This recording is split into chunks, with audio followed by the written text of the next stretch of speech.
What's up, everybody, and welcome back to Fireside Giants. I'm your host, Anthony Rivardo, joined by my co-host, Alex Wilson. And the Giants still just doing rookie minicamp right now. Not too much going on, waiting for the schedule to be released later this week. That should be exciting. Of course, we'll give you guys our reaction to that when it finally drops. But right now, the New York Giants just kind of go through the motions. Chill time here in May, getting ready for the upcoming summer practices and everything that's right around the corner. And there's going to be some new faces involved at the New York Giants practices, not just the rookie draft class, which we've discussed at great length, but also the undrafted free agent rookie draft class that we kind of want to discuss in today's episode and take a look at two of the guys that the Giants signed who maybe could have a role on this team, what they might bring to the roster, and all of that kind of good stuff. And we also do want to give you guys our reaction to the Giants' new 100-year anniversary patch. I think it's pretty cool. There's been a lot of hate for it online, though, so we'll go ahead and kind of chat about that for a second as well. But before we dive into all this, make sure to leave a like if you enjoyed this episode, subscribe to the channel if you're new, ring the bell so you don't miss an episode, and comment your thoughts down below in the comment section. If you're listening to Apple or Spotify, please make sure to leave us a 5-star review.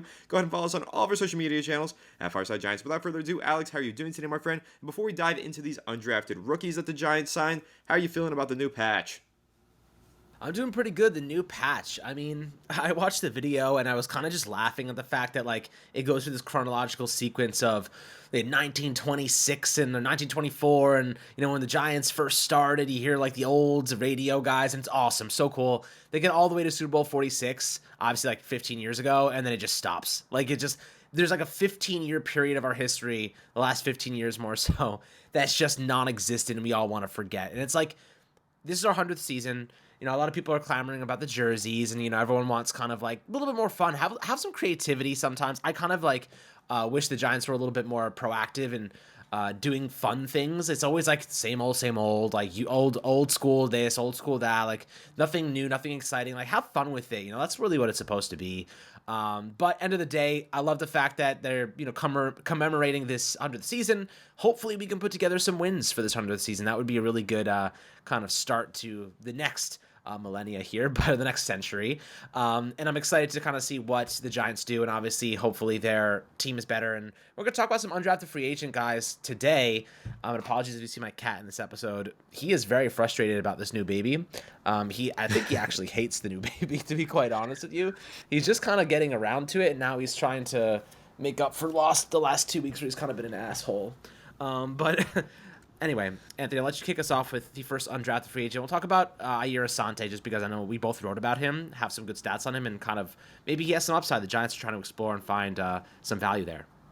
No, definitely excited to talk about him. Before we do so, though, I do want to say, I know that with the 100th anniversary patch, first of all, I think it looks cool. I think it looks a lot better than the 90th anniversary patch. If you guys remember 10 years ago during OBJ's rookie season, that one was all right. This one is definitely cooler, and I'm pretty excited about it. How excited can you really be over a new patch reveal? I'm not so sure, but I guess I'm excited. And the other thing that I'll say on that point before we move into the main topic of discussion, I know that the Giants had a rumor of a new alternate helmet, maybe even new alternate uniforms, and I do have to wonder if the reaction to the potentially leaked uniform and the negative reaction from fans may have scared the Giants away from unveiling that today. Maybe they canceled those new alternate uniforms if they were ever truly planned. I'm not 100% sure, but I do think that the Giants have more tricks up their sleeves for the 100th year anniversary, and I still think that there is a chance we get some new uniforms or new helmets or something at some point during the offseason. So that'll be interesting. I'm definitely staying tuned to that, and of course, anything about that we will share with you guys on Fireside Giants social media and of course talk about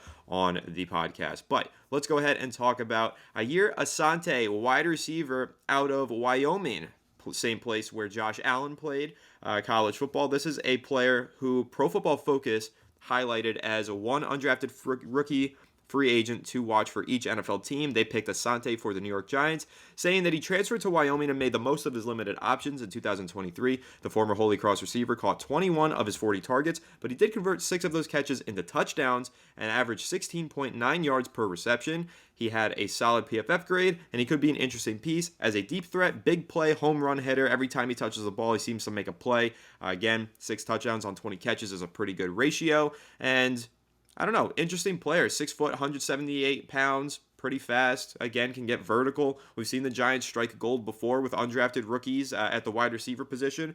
Maybe it happens again here, although I will say ultimately, I think that his archetype immediately in the NFL 6 foot, 178 pounds sounds like a size for a gunner. If you're fast and you can kind of line up on special teams and get down the field really quick, maybe make a tackle. Now, I guess we'll have to see if he can make those tackles once we get to training camp, but I think that might be the place for Asante to start out there, plus on the practice squad, and maybe eventually he can work his way onto an NFL roster. So I definitely do see some upside with this kid and think that he is an exciting signing as far as UDFAs go. But Alex, how are you feeling about Asante? Is there anything about him in particular that stands out to you? Yeah, I mean, so I'll kind of give you some insight into what I wrote about the other day. I'll give you a quote that he actually said. So this is kind of a good piece of information just to get some more insight into what he can offer. At his pro day last month, he said, "My top thing is versatility. I'm a guy that can play outside, inside.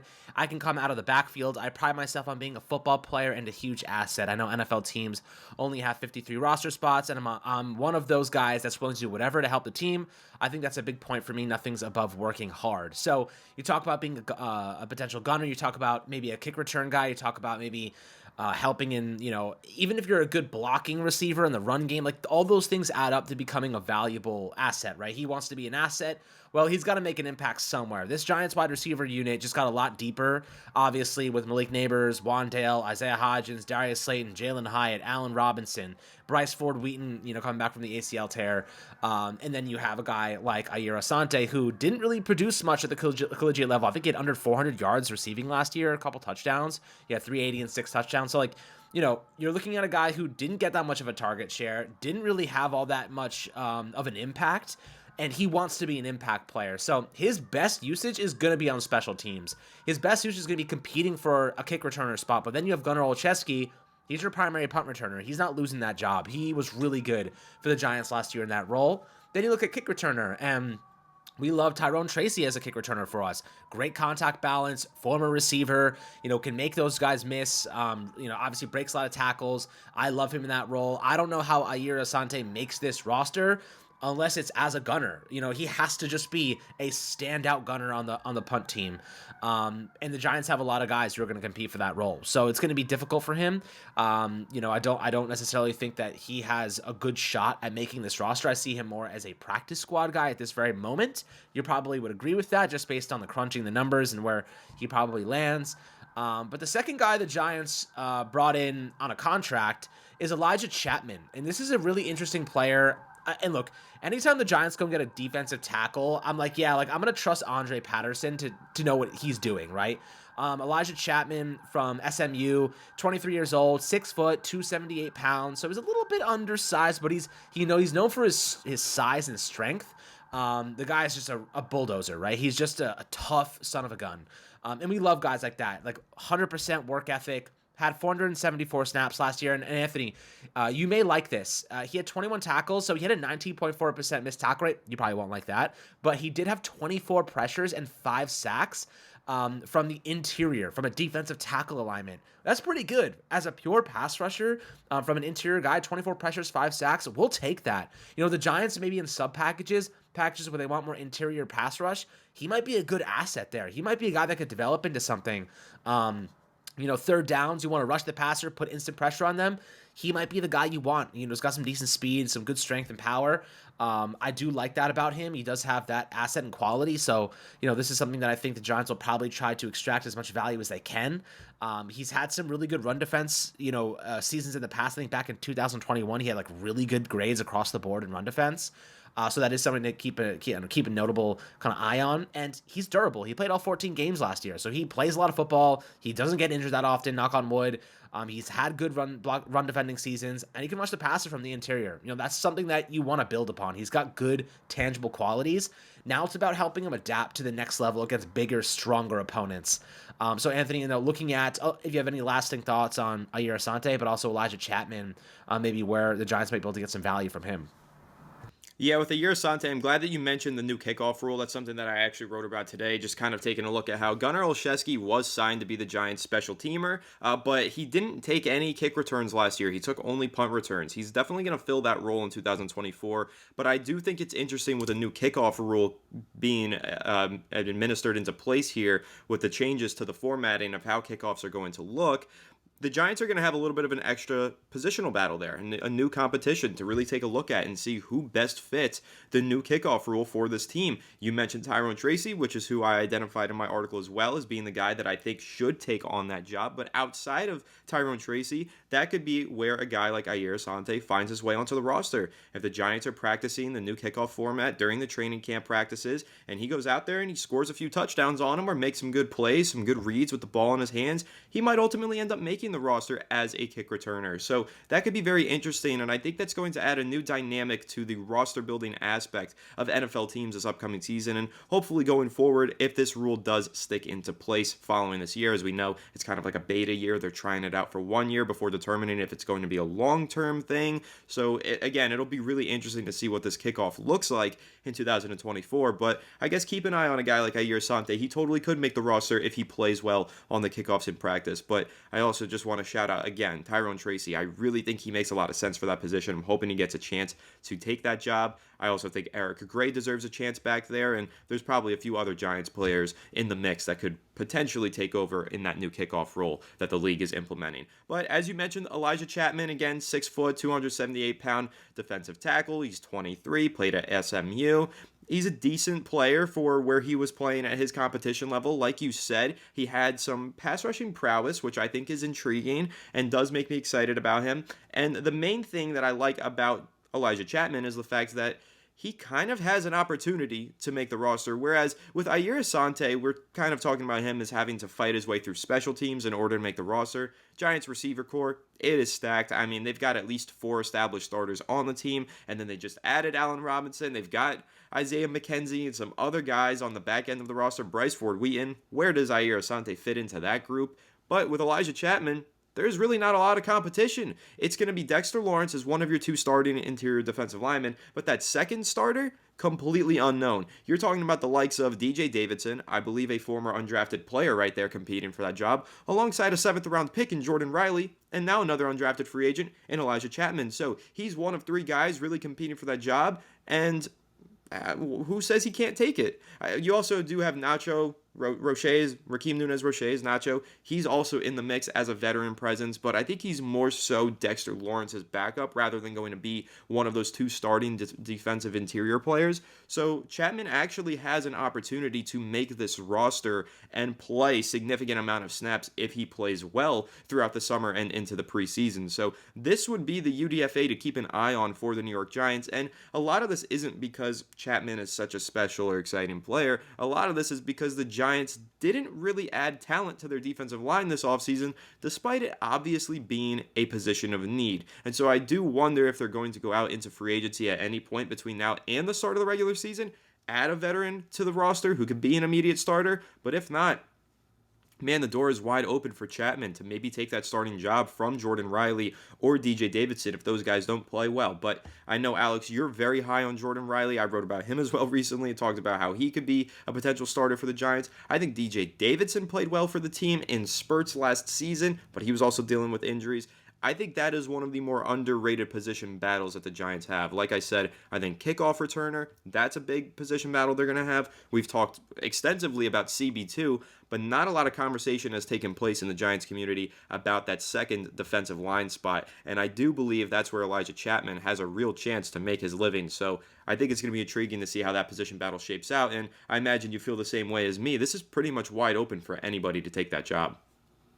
Absolutely. I actually really like DJ Davidson too. You kind of mentioned him for a second there, and Jordan Riley, I see him as like the best way I can put him, and I think that this is actually a pretty good comp, is Dalvin Tomlinson. Jordan Riley is not going to be this like monster pass rusher, but he's going to be a good run stopper, soaks up double teams, and allows Dexter Lawrence to be the guy that just operates. You know what I mean? Just dominates. So you have 2 big guys in the interior that command double teams. Like, that's kind of what the Giants were praying that Leonard Williams and Dexter Lawrence would do for each other. They, excuse me, they were both going to just soak up those double teams, and the edge rushers, the outside linebackers, would have those 1v1 battles. If not free rushes, they'd have to beat tight ends. You know what I mean? Like, that was always the hope. Now you have Brian Burns, Kayvon Thibodeau, Dexter Lawrence. Like, on paper, the Giants have one of the best defensive lines in the game. You have another guy like Jordan Riley or DJ Davidson, who I think Davidson's a little bit better as a pass rusher, but he's also strong, can stop the run. I like what the Giants have. A lot of people are like, oh, I don't think we have like a very good situation at DT2 alongside Dexter Lawrence. I actually don't agree with that. I think the Giants have plenty of talent there. I think they just need someone to step up. You know what I mean? Like, that's kind of been the case for the Giants every season though. Like, we need guys that we've been working on developing to step the hell up finally. You know what I mean? Guys in the secondary, guys at safety. Jason Pinnock stepped the hell up. Bobby Okereke, obviously he was a free agent signing, but he stepped the hell up and had one of his best seasons last year. Mike McFadden, he got better. We need to see guys get better here. Brian Dable said the other day he has a lot of confidence in Cordell Flott to be the CB2. Like, said it verbatim. So like, clearly that's what they're thinking. Cordell Flott outside, and obviously I don't think that Nick McLeod is eliminated from that equation. I think he's absolutely going to have a chance to compete and win that job. But I found it interesting that Dable was like, yeah, like Cordell Flott, we have a lot of confidence in him. So it seems like they're also expecting some of their own homegrown players to develop and make an impact. Bellinger, like, time to step up and be better. You know what I mean? Like, it really is. We've gotten to that time. Dane Belton, another guy who I want to see more from. I think that the Giants have invested so much draft capital and so much time developing these projects. Sometimes the project has to be finished. You have to finish the project at some point. You know what I mean? Just like a school project. If you don't finish the project, you're not going to get a good grade. The project's got to come out and end up being good, get good grades, and produce, right? That's how you pass the class at the end of the day. That's how you win games. So I kind of feel as though the Giants have been working so hard to get some value out of their mid-round to late-round selections. It's time you actually freaking see it. You know what I mean? It's time you freaking see it. Guys like Jordan Riley, guys like DJ Davidson, I have high hopes for them. Chapman, I think that he's a good project. I don't think he'll make the roster. I think he'll be a practice squad guy, and that's okay. Undrafted guys spending a year on the practice squad, that's not unusual. In fact, that's probable. It's the most likely scenario. You develop these guys in the practice squad. You give them some attention. Injuries, they always happen. And then you call them up and let them see if they can make an impact. So I think that the Giants, I imagine you are in the same boat as I am, need some of their projects to actually pan out, need to finish them, need to start, need to make an impact. Well, totally. I mean, we've talked about this pretty much all offseason long. The Giants have a lot of young players that they need to actually develop. They keep bringing in different guys at different positions, sometimes drafting players over other players that they're developing. They got to get it right at some point. They've got to get their player development system to actually work out for some of these guys. DJ Davidson and Jordan Riley being a couple of those names. And again, the guys that they brought in this offseason as UDFAs also need to start developing, or at least just be ready to compete in spots, And to be fair, some of the Giants players that they have had as projects have panned out. I'll give credit to Jason Pinnock. I think Nick McLeod as well has actually developed into a serviceable backup for this team, which is more than you could have said for him when they signed him. So the Giants have gotten a few things right here, but they need to get more. They need to do more, and they need to develop more of these guys and create some talent throughout this roster, top to bottom, including all of those guys who are backups. You need to develop backups. But one thing that I will say is, if there is anywhere on this team that I think they can develop talent at a high level, it is probably on the defensive line due to Andre Patterson, the defensive line coach who you mentioned earlier, Alex. I really like him. He's got a great track record with developing defensive line talent, whether you're talking on the edge or on the interior. Dexter Lawrence or Danielle Hunter, whichever one you want to look to, he's done a really great job developing young defensive line talent. So for Elijah Chapman, I think that bodes well for his future. And for the New York Giants, I think it bodes well for their ability to just continue to develop their trenches, which we know ultimately are probably the most important aspect of this sport. You win in the trenches, and the New York Giants are definitely making it a priority to bolster that area. Although I wish that they added some more talent to their defensive line through the draft or free agency. They didn't, but here they go with Elijah Chapman as a UDFA. Maybe he develops into something. If not, he could be a serviceable backup while they continue to develop guys like DJ Davidson and hopefully Jordan Riley. I like those guys. They have potential, but they do need to develop a little bit further. We'll see ultimately whether or not they do, but it'll be an interesting summer. Of course, like I said, we've got the schedule release coming soon. Sounds like there's a lot of buzz that the Giants might be playing in Germany this year. That's pretty interesting. And then looking ahead further past that, the preseason's really around the corner. It's in August, and July is training camp. That's pretty close as well. We're already in the month of May. The year is flying by, so sooner or later, New York Giants football will be back, and we'll be able to see some of these guys back on the practice field. But, Alex, any closing thoughts on the Giants UDFA class or anything else that's going on in the Giants world right now? Right now it's kind of quiet. The Giants obviously, kind of moving through camp a little bit and trying to get some more signings in if there's any more over the next couple of days, which I know Brian Dable said they're still evaluating some players and seeing kind of what's going on there. So if there's any further signings, we'll let you guys know and obviously address them appropriately. But, for the most part, we're looking forward to camp, looking forward to getting things underway and some injury updates and kind of getting a good look at Malik Neighbors down in the Giants blue. Absolutely. Malik Neighbors and a few others. I've saw some videos of Neighbors making some one-handed catches at rookie minicamp during the practices. That was pretty cool, and man, I'm excited to see him do that on game days. It's going to be a lot of fun, of course, this upcoming season, and we're just thrilled to be back doing this again and giving you guys more Giants content on a daily basis right here on Fireside Giants. So make sure to leave a like if you enjoyed this episode, subscribe to the channel if you're new, ring the bell so you don't miss an episode, and comment your thoughts down below in the comment section. If you're listening on Apple or Spotify, please make sure to leave us a 5-star review. Go ahead and follow us on all of our social media channels at Fireside Giants. Without further ado, we'll catch you on the next one. Have a good one, and let's go Giants.